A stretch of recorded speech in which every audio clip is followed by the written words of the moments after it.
ওমা, কি খাচ্ছ? এই যে আচার খাচ্ছি। কিসের আচার? ফুলের আচার। কবে বানালে? এই 2-3 দিন আগে। তাহলে আমাকে দাওনি যে?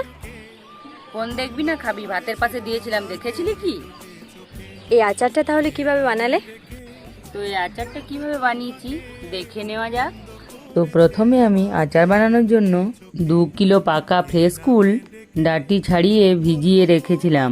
আধ ঘন্টা কুলটো ভেজানোর পর পুরো জল ঝরিয়ে তেল গরম হলে শুকনো লঙ্কা পাঁচফোড়ন দিয়ে কুলটা দিয়ে ভালো করে ভেজে নিয়ে স্বাদ মতো নুন হলুদ আর দিয়ে দিয়েছি 1 কিলোর মতো চিনি। আমি বেশিরভাগ চিনি দিয়ে আচার করি, গুড়ের থেকে চিনি দিলে অনেক দিন থাকে, আচার নষ্ট হয় না। এখানে আচারের ভাজা মশলা করার জন্য প্রথমে আমি শুকনো কাঠখোলায় জিরে মেথি শুকনো লঙ্কা মৌরি একসঙ্গে ভেজে নিয়েছি।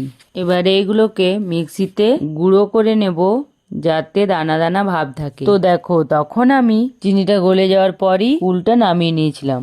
আর এখন আমি এতে ভাজা মশলাটা মিশিয়ে দিলাম। সব শেষে আমি 2 চামচ ধানি লঙ্কার গুঁড়ো দিয়েছি। এরপর এটাকে 4-5 দিন রোদে দিয়ে কাচের জারে রেখে দেবো। আমার ফ্যামিলির সবাই আচার খেতে খুব পছন্দ করে, আর এই গরমে একটু টক না হলে চলে। তো তোমরা কে কে আচার খেতে পছন্দ করো কমেন্টে জানিও। আর আমার ভিডিও যারা নতুন দেখছো তারা একটি ফলো করে পাশে থেকো।